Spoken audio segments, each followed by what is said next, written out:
Vamos lá então, Romanos capítulo 14, eu trago o tema para esse texto que nós vamos expor, acerca da tolerância para com os irmãos e também do serviço que é prestado a Deus. Toda casa onde se junta aí um pai e a mãe e um grupo de filhos, né? Logo começam a surgir aí as pequenas divergências, até mesmo entre esses irmãos, né? E de repente o irmão maior dá um cascudo no menor, a irmã dá uma mordida no irmão, o irmão puxa o cabelo da irmã, aquelas coisas que a gente sabe que dentro de uma casa acontece, pelo simples fato de ter juntado ali um grupo de pessoas, né? Cada um com uma ideia, vamos assistir televisão, um quer ver um canal, o outro quer ver outro, vamos comer, um quer comer mais que o outro, um quer comer primeiro que o outro, ou seja, para estabelecer uma condição harmônica e pacífica numa situação onde se junte um grupo de pessoas, nós encaramos uma situação que requer de nós atitudes quase que de artistas. A gente tem que ser meio artista para poder administrar tudo isso. Agora imagine na igreja. E agora imagine a igreja não apenas como esse pequeno grupo nosso aqui, que nós ainda somos uma igreja pequenininha. Nossa igreja é praticamente uma família, né? E aqui e acolá a gente encontra uma divergência aqui, né? Coisinhas insignificantes, mas existem. Outras têm divergências muito maiores acerca de muitas coisas. E você pensa agora toda a igreja do Senhor espalhada pela terra.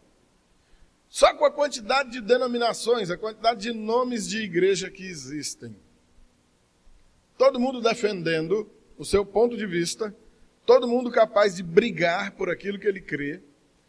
E a gente ainda encara a situação em que praticamente todo mundo queria que todo mundo pensasse e cresce da mesma maneira que ele pensa e crê. Ou seja, o jeito certo de pensar e de crer é o meu e o de todo mundo está errado. Quem pensar igual a mim, quem estiver crendo igual a mim, está certo. O resto está tudo errado. O nome disso é intransigência, né? Sectarismo. E isso é terrível. E a gente vive isso no meio da igreja. A palavra de Deus fala, e por mais de uma vez, acerca de uma união entre os irmãos. E acerca de que quem provê essa união é o Senhor, é a sua palavra. Seja o amor de Cristo árbitro em vossos corações. A palavra de Deus é que nos media. Tudo quanto nós cremos, tudo quanto nós fazemos, ora fazemos em obediência a esta palavra, e ora deixamos de fazer porque essa palavra determina que não se faça. Ou seja, no fim das contas, esse manual aqui é que vai mandar em tudo. Alguém então diz, mas pastor, mas na hora de ler, entender, interpretar e viver isso aí, é que a porca torce o rabo, né? Infelizmente é. Muita gente faz parte de uma interpretação bastante grosseira, bastante deficiente mesmo, bem estragadinha, e coloca aquele seu meio aquela sua interpretação como uma regra geral. E isso, embora aconteça até os dias de hoje, no passado acabou por suscitar grandes grupos de cristãos, denominações inteiras estabelecidas em cima de alguma coisa que algum homem ou mulher, em algum momento da vida idealizou, leu a Escritura, interpretou, é assim, e colocou aquilo para um grupo inteiro de cristãos. E nasceram denominações enormes que congregam aí milhares, até milhões de pessoas pelo mundo afora. E a gente se vê diante daquele dilema, mas pastor, e aí agora? Quem é que está certo? Quem é que está errado? Quem é que tem razão nisso aí? A Bíblia ainda joga uma luz nisso aí para nós, quando ela diz assim, ó, seja Deus verdadeiro e todo homem mentiroso. Eita, é duro para nós ouvir isso. O O que isso quer dizer, amados? Verdade absoluta somente em Deus. Verdade absoluta somente Ele. Aliás, Jesus se identifica assim: eu sou o caminho e a verdade. Ele é a própria verdade e a vida. Nele não há mentira, nele não há enganos, nele não há equívocos, nele não há preferências. Ele é o que é, soberano Senhor. Amém, amados? Já entre nós, eita, pensem numa confusão. Vamos embora ler o texto aí para a gente começar a entender o que nós vamos tratar hoje. O capítulo 14, dos versículos do 1 até o 12, que diz assim, ó. Acolhei ao que é débil na fé, não, porém, para discutir opiniões. Um crê que de tudo pode comer, mas o débil come legumes. Quem come, não despreze o que não come. E o que não come, não julgue o que come, porque Deus o acolheu. Quem és tu que julgas o servo alheio? Para o seu próprio Senhor está em pé ou cai. Mas estará em pé, porque o Senhor é poderoso para o suster. Um faz diferença entre dia e dia. Outro julga iguais todos os dias. Cada um tem a opinião bem definida em sua própria mente. Quem distingue entre dia e dia, para o Senhor o faz. E quem come, para o Senhor come, porque dá graças a Deus. E quem não come, para o Senhor não come e dá graças a Deus também. Porque nenhum de nós vive para si mesmo, e nem morre para si mesmo. Porque se vivemos para o Senhor, vivemos. Se morremos para o Senhor, morremos. Quer, pois, vivamos ou morramos, somos do Senhor. Foi precisamente para esse fim que Cristo morreu e ressurgiu, para ser Senhor tanto de mortos como de vivos. Tu, porém, por que julgas teu irmão? E tu, por que desprezas o teu? Pois todos compareceremos perante o tribunal de Deus. Como está escrito, por minha vida, diz o Senhor, diante de mim se dobrará todo joelho e toda língua dará louvores a Deus. Assim, pois, cada um de nós dará contas de si mesmo a Deus. Quando ele começa o versículo de número 1, a gente já tem a impressão, logo de cara, que ele está se reportando a quem não seja forte, ou pelo menos não seja normal, né? Acolhei ao que é débil na fé. O que é um débil? Nós conhecemos, ouvimos muito falar acerca de uma pessoa que seja débil mental. Então, uma pessoa que tem a mente debilitada, tem a mente fraca.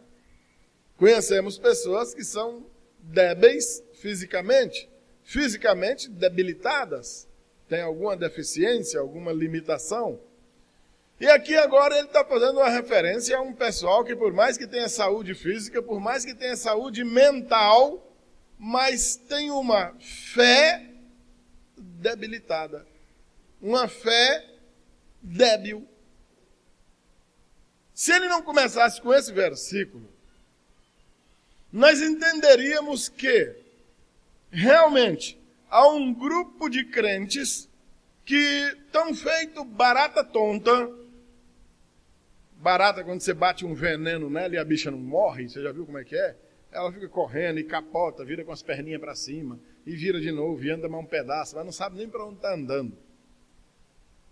Embora tenha fé em Deus, embora tenha feito um empenho para abandonar o mundo e viver de acordo com a vontade de Deus, a impressão que tem é que você não sabe, ou que aquela pessoa também não sabe de si mesma, onde ela estava, de onde ela veio, onde ela está agora e muito menos para onde ela está indo. Ela diz que serve a Deus, mas ela não faz ideia de quem seja esse Deus. Ela diz que é um cristão, é uma cristã. Mas o conjunto das obras de sua vida não condizem com aquilo que um cristão vive, porque aquilo que um cristão vive tem que estar baseado naquilo que o Cristo viveu. E ensinou aos seus apóstolos, para que fosse ensinado até nós, e até os dias de hoje nós estivéssemos fazendo tal qual aqueles apóstolos fizeram, imitando aquilo que Jesus fez. Amém, amados? Daí, queridos, vão surgindo pelo caminho, e nós vamos nos relacionando com aqueles que são débeis. Nós temos, fazer uso aqui da minha amada irmã Rosa, tá ali a Rosa, todo mundo conhece a Rosa, que é uma figura, praticamente um patrimônio de união. Hoje, a Rosa está aí debilitada fisicamente. A Rosa tem uma debilidade física. Ela perdeu a visão, né, Rosa? Por conta do diabetes, né? A vista foi fraqueando, e hoje é necessário que a Rosa seja auxiliada por alguém para andar para lá, para cá, para se alimentar, fazer as coisas dentro de casa. Isso é uma debilidade. O tempo impôs à nossa irmã uma debilidade física, certo? O próprio tempo, sem adoecer e nem nada, está lá. Nossa irmã, que o Diá chama carinhosamente de Chica Rego, Francisca Rego, lá atrás. Essa é um patrimônio até da igreja, né? É a nossa anciã aqui, a mãe da Almira Alice, sogra do Diá. A debilidade dela em virtude da idade. Uma mulher forte, guerreira, sadia, inclusive muito forte, né? Mas os anos de vida foram chegando e hoje, irmã Francisca Rego necessita que alguém a auxilie em muitas coisas, porque fisicamente ela contraiu uma debilidade. Está ali no colo da Jucimara a pequena Helena. Está ali a bichinha. Não tem doença nenhuma, totalmente saudável, mas também tem uma debilidade. Ela tem suas debilidades físicas em virtude de uma maturidade física que ainda não chegou. Ela é um bebê, ela nem caminha ainda. Ela necessita que as pessoas façam as coisas para ela. Não adianta o Renes e a Jucimara sair de manhã e falar para ela, te vira, a mamadeira está bem ali, na hora você toma. Tem que fazer, botar na boquinha, botar para rotar, trocar a fraldinha. Por quê? Ela é uma débil, fisicamente falando, não por ter doença nenhuma, mas porque ela ainda tem essa debilidade, que com o tempo vai curar, vai passar. Essa debilidade na fé, que está sendo citada aqui, no versículo de número 1 que a gente leu, ela pode se dar por mais de um motivo. Existe aquele irmão que conheceu o Evangelho há pouco tempo. É o que a Bíblia chama de neófito. Acabou de conhecer o Evangelho, é novinho na caminhada cristã. Muita coisa inerente à fé cristã ela ainda não conhece. Ela conhece um beabá, conhece um pouquinho, conhece 2 ou 3 versículos e o amor de Deus está entrando em seu coração, ela está começando a descobrir as coisas, está começando a crescer, está começando a se desenvolver, mas ainda não é uma pessoa madura na fé. Como nós somos seres humanos e nós somos todos diferentes uns dos outros, existem entre nós aqueles mais tranquilos, mais despreocupados, mais acomodados. Mas também existem aqueles mais acelerados, mais aperreados, mais agoniados para ver as coisas acontecer.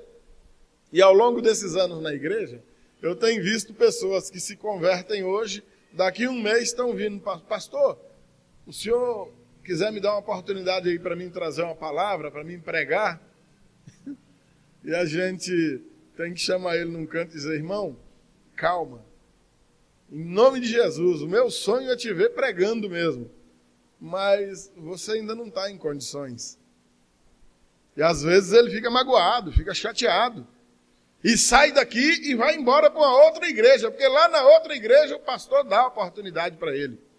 E ele vai, se prepara e sobe no púlpito, não diz nada com nada, e alguém dá uns 2 glória a Deus e uns aleluia, e ele desce todo feliz da vida, e assim a vida vai seguindo.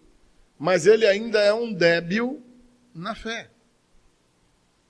Ele ainda não tem condições de andar sozinho. O que se espera é que com o tempo esse rapaz ou essa moça cresça, aprenda, se desenvolva. E daí uns dias deixe de ser uma pessoa debilitada, sob total dependência de outro, e então se torne um bom cantor, um bom pregador, um bom evangelista. Estão entendendo, amados? Amém? Agora, realidade dura e cruel da vida, que acontece com todo mundo. A pessoa vai completando 20, 30, 40 anos de idade e ainda depende de papai e de mamãe para tudo. Esqueceu que virou adulto, pensa que ainda é criança. E com a fé isso acontece também. Obrigado, minhas princesas.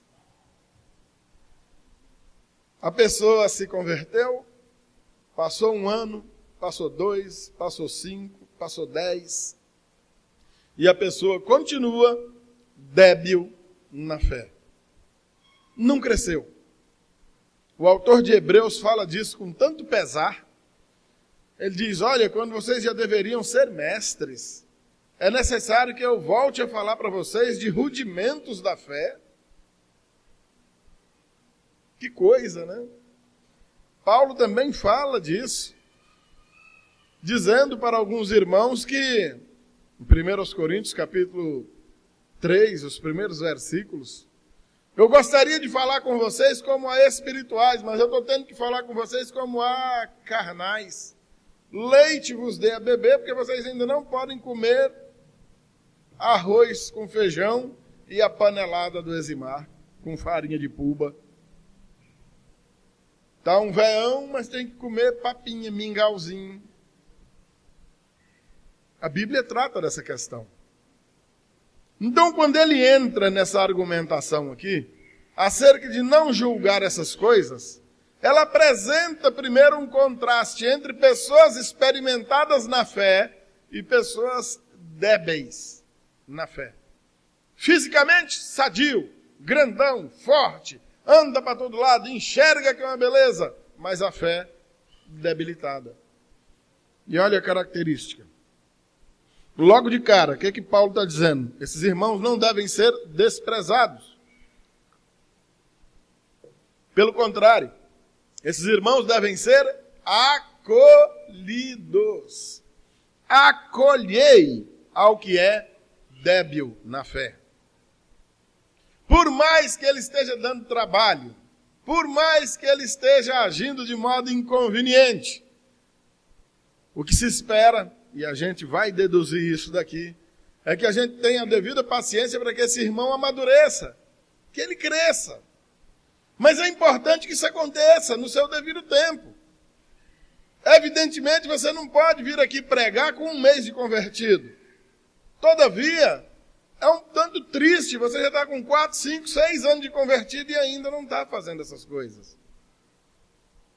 Estão entendendo, amados? Tudo tem seu tempo, mas as coisas precisam acontecer.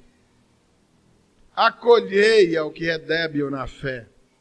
Não, porém, para discutir opiniões. E lá na frente, você vai descobrir que as discussões eram inúteis. Nunca serviram para nada. Ninguém cresceu na fé por conta de discussões. Ninguém mudou de rumo por conta de discussão. É o contrário, quanto mais se discute, quanto mais se debate, mais casca grossa a pessoa fica. Só piora. Terrível. Verso 2. Um crê que pode comer qualquer coisa. Eu, particularmente, sou um deles. Outro Mas o débil, ele come só legumes. Agora veja que enquanto a palavra está chamando o camarada de débil, débil na fé, nós somos remetidos, por exemplo, a pensar nos familiares, amigos que eventualmente nós tenhamos e que sejam vegetarianos, por exemplo. Eu tenho uma irmã que é quase isso, a Alaine, aquela que doou aquele bebedouro ali, que está ali atrás. A Alaine, ela é apaixonada por animais, assim como eu e uma outra irmã que nós temos. Nós somos loucos por bicho. Tanto que o bicho que a gente cria, a gente não quer matar. E ela, de tanto amor pelos bichos, apaixonada demais pelos bichos lá na fazenda, revoltada porque meu pai matava os bichos, ela resolveu não comer daquele bicho e isso foi virando uma mania e ela deixou de comer carne. Desde criancinha, pequenininha, hoje é uma mulher de 30 anos que não come carne. Mas ela não é uma débil por conta disso. Os outros vegetarianos que tem por aí não são débeis na fé por causa disso. O que está acontecendo aqui, no que o versículo 2 está dizendo, é que já há um grupo de irmãos que acreditam que comer carne é pecado. E é disso que Paulo está falando aqui. Comer carne é pecado. Não, não é. Comer sangue é pecado. Ih, rapaz, isso aí dá briga até umas horas, viu? Ah, mas está escrito lá no Pentateuco. Não, no livro de Atos também, Tiago determinou que não comesse o sangue, nem a carne de animal sufocado. Rapaz, isso aí dá briga. Não pode comer porco, porque a Bíblia diz que não era para comer porco, não era para comer camelo, não era para comer coelho, não era para comer pato, nem peixe de couro. Olha só, irmão, não pode comer surubim. Não pode comer mandinha, esses mandinhos fritos que tu come, é pecado também. O que acontece aí, amados? Uma debilidade de fé. Porque o Senhor não proibiu essas coisas. E aquelas leis sanitárias dadas ao povo nos dias da peregrinação, depois viraram leis rituais do judaísmo, não são leis universais que servem para qualquer pessoa na igreja. Não existe uma determinação bíblica que proíba você de comer. Seja lá o que for. Não existe uma determinação bíblica que proíba você de beber. Agora, quando nós chegamos na bebida, aí a gente abre um parêntese para explicar, que eu já não aguento mais o povo vir fazer essa pergunta para mim. Pastor, é pecado eu tomar uma latinha de cerveja? Pastor, é pecado eu tomar um copinho de vinho para abrir o apetite? E eu tenho que dar a mesma resposta toda vez, toda vez, toda vez. Eu tenho que dizer, meu irmão, depende. Como assim depende? Depende de você. Você vai tomar só um copinho de vinho, é? Bom, se você vai tomar um copinho de vinho, e se é você que vai tomar esse copinho de vinho, eu acho, que ainda não sei totalmente da sua vida, que não tenha problema nenhum. Agora, para mim tem. Eu não bebo. Por que eu não bebo? Porque um dia eu fui escravo da bebida. Eu tomava um garrafão de vinho, então eu vou tomar um copo de vinho para quê? Eu tomava caixas de cerveja. O que eu quero tomando uma cerveja? Outros que foram meus companheiros de cachaça, Thalia, Zimar, Lidu, tudo foi pé inchado. Diá já quebrou um negocinho também, né, Diá? Ah, pois é. O que nós queremos bebendo? Diga aí, pelo amor de Deus.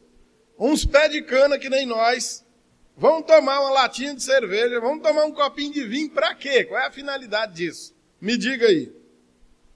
Qual é o benefício que isso vai trazer? E pior ainda, pega um camarada, eu não vou nem falar dos meus amigos agora, vou falar de mim, que um dia fui escravo da bebida.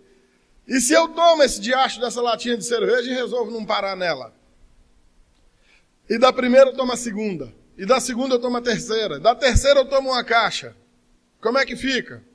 Daqui aquela igreja, era uma igreja, acabou. O que foi? O pastor virou um pudim de pinga aí e foi embora. Que testemunho maravilhoso, né, rapaz? Que coisa linda, não era? Já pensou como se encerraria uma história numa cidade acerca de uma igreja tão promissora, né? O problema, meu amado, não é a pinguinha que você bebe, não é o vinzinho que você bebe, não é a cervejinha que você bebe, e sim as besteiras que você vai fazer depois de beber.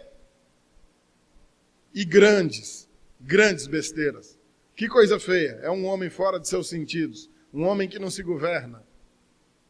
Um homem que cede para um copinho de bebida. Pronto, está morto, acabou. O cara não serve mais para nada.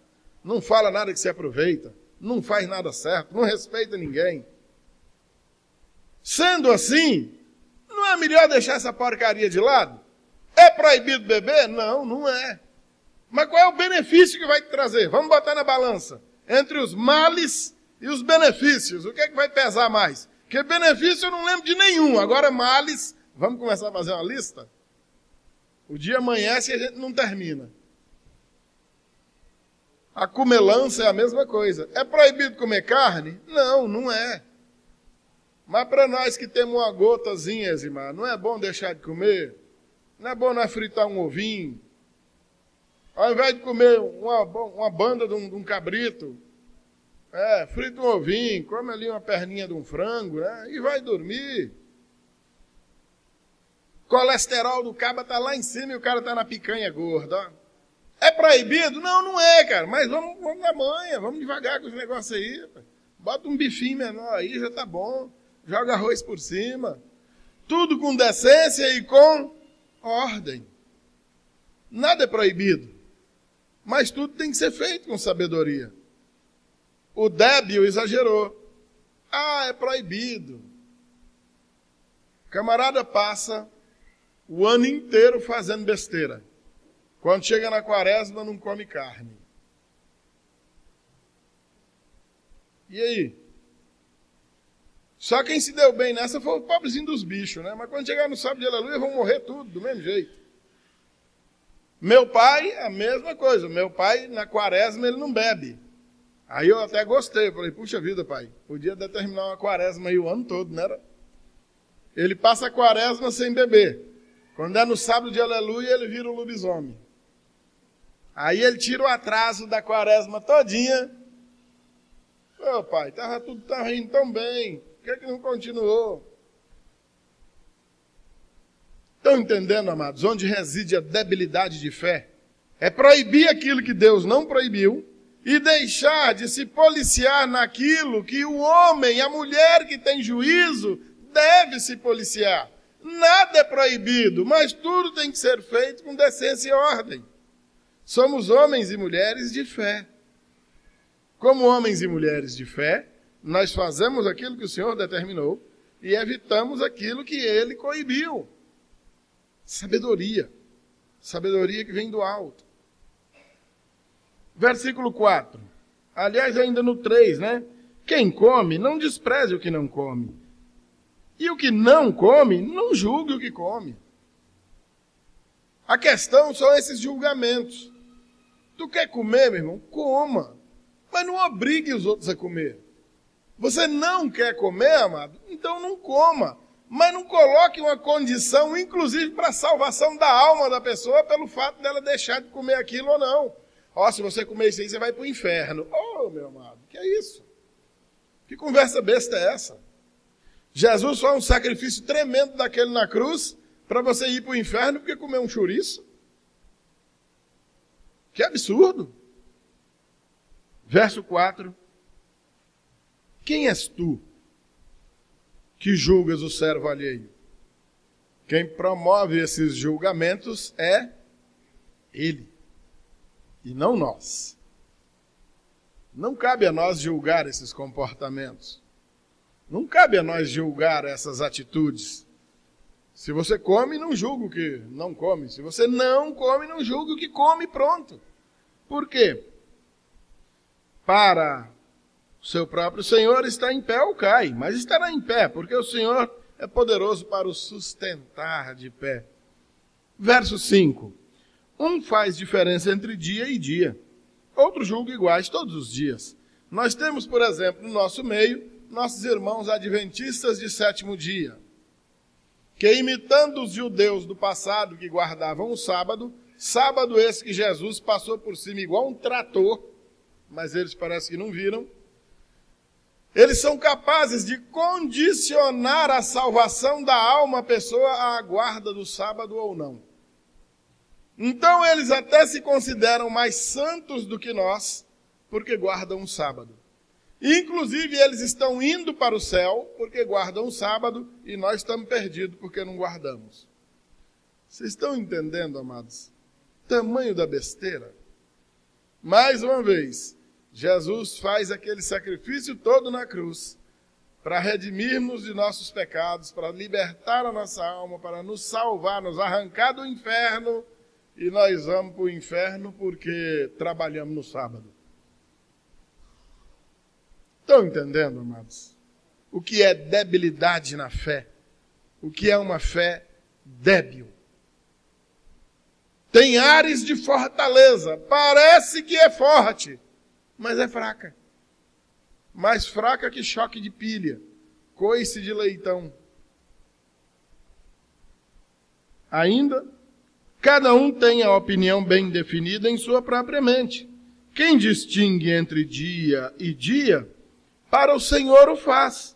E quem come, para o Senhor come, porque dá graças a Deus. E quem não come, para o Senhor não come e dá graças a Deus. Amado, o que a Bíblia está dizendo? O adventista quer guardar o sábado dele? Amém, querido, pois guarde. E dê glória a Deus, porque está guardando. Ninguém tem nada a ver com isso. Ele quer guardar? Maravilha. Nós não podemos coibir as suas práticas, porque guarda o sábado. E nem ele pode coibir ou criticar as nossas, porque não guardamos. Ele glorifica o Senhor guardando, e nós glorificamos ao Senhor sem guardar. O que come, glorifica comendo, o que não come, glorifica porque não come. E todos glorificam a Deus. Nossos irmãos ali da congregação cristã. Está lá homens de um lado, mulheres do outro, as mulheres tudo com véu na cabeça. É pecado sentar separado homem e mulher? Não é. Quer sentar homem de um lado e mulher do outro? Sente, não tem problema. A mulherada quer usar o véu? Use. É pecado usar véu? Não é. Tem algum problema usar véu? Não tem. Glorifica o Senhor então porque usa o véu. Agora não critique a nós porque não usamos. E daí essa debilidade na fé vai criando mais coisas, vai criando mais coisas. Aí a mulher fica proibida de vestir uma calça, de botar uma blusa de alça, de cortar o cabelo, de botar uma maquiagem, de usar uma bijuteria. O homem é proibido de deixar a barba, é proibido de deixar o cabelo crescer, é proibido de botar uma bermuda. Pelo amor de Deus, de onde os caras tiram isso? É muita debilidade de fé. Então a igreja lá no Rio de Janeiro, a Assembleia de Deus dos Últimos Dias, do pastor Marcos Pereira, aquele que dá tiro com a boca nos bandidos, tei, tei, tei! Vocês já viram na televisão, camarada?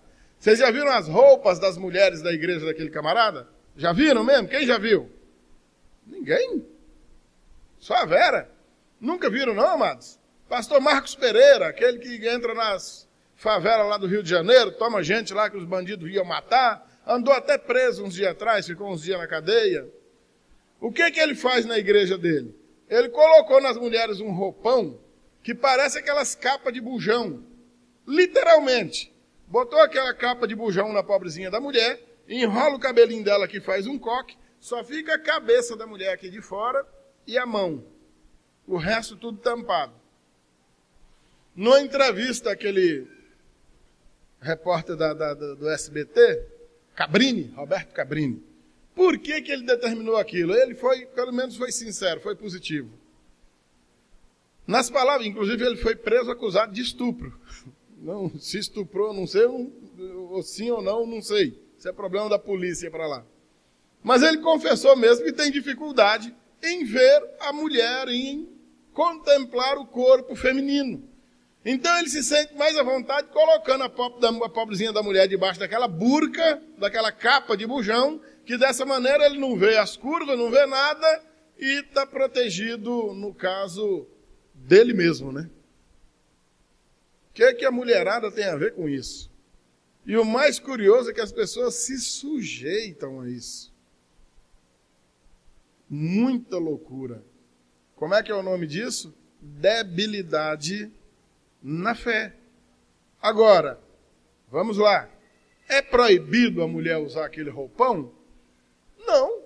Quer usar? Use.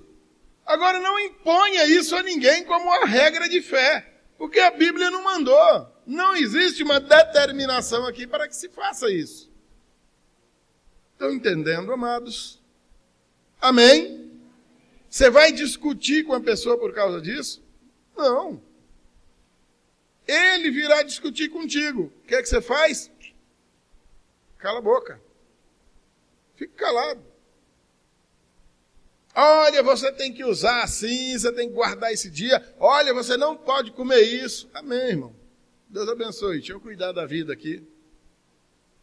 Não vou discutir contigo, não. O pessoal aborda nossos irmãos aí e pergunta. Vai para cima. Ei, aquele pastor rei lá. Ele deixa vocês fazer isso lá? Deixa. Olha, como se eu, de repente, mandasse na vida de vocês. Para vocês fazerem alguma coisa ou deixar de fazer, eu tenho que deixar ou não deixar. Olha a mentalidade de um indivíduo ou de um grupo de indivíduos débeis na fé. Perguntar para os membros da igreja se eu deixo você fazer alguma coisa. Quem sou eu para mandar na vida de alguém aqui? Eu não estou mandando nem na minha. Imagine se eu começar a determinar para você, meu irmão, isso é proibido, ó, isso não pode, faça assim, não faça assado, não. Oh, pelo amor de Deus. O povo está tão acostumado com proibições que já se esqueceu da graça de uma maneira que uma igreja nova chegou numa cidade, encontraram com um grupo de irmãos daquela igreja nova que estava chegando, e uns irmãos que já eram antigos na cidade, quando encontraram com aqueles irmãos, perguntaram logo de cara, ei, lá na igreja de vocês, o que é que vocês proíbem lá, hein? O que é proibido lá? Você está entendendo, Fernando? Olha a mentalidade. Não é nem bom, como é que é lá? Como é que vocês louvam? Qual é a agenda de culto? Não, a preocupação qual era? O que é proibido lá, hein? O que é que vocês proíbem lá? Olha a mentalidade. Servir a Deus, congregar em uma igreja, para eles, limita-se a uma lista de proibições. Isso é proibido, isso é proibido. Isso não pode não. Isso dá um azar danado. Isso vai para o inferno, hein? Debilidade da fé. É uma fé débil. Triste. Versículo 7. Porque nenhum de nós vive para si mesmo, nem morre para si mesmo. Se entendemos que somos servos, nós vivemos para aquele que é o nosso Senhor. E se morremos e temos um Senhor, a responsabilidade é desse Senhor. Estamos seguros nele, seguros com ele. Amém, amados? Porque se vivemos para o Senhor, vivemos. Se morremos para o Senhor, morremos. Quer pois vivamos ou morramos, somos do Senhor. Como diz o verso número 9, foi precisamente para esse fim que Cristo morreu e ressuscitou também, para ser Senhor tanto de mortos como de vivos. Não vai ser a morte que vai interromper a nossa relação com esse Deus maravilhoso. Muito pelo contrário, aqueles que estão no Senhor, ao morrerem, se libertarão e verão desfeita essa separação. Estaremos então com Ele, contemplando-o como Ele é, e agora, para sempre. Amém, amados? Verso 10, ele volta a bater na situação. Tu, por que julgas teu irmão? E tu, por que desprezas o teu? Pois todos compareceremos perante o tribunal de Deus. O que come, o que não come, o que bebe, o que não bebe, o que veste, o que não veste.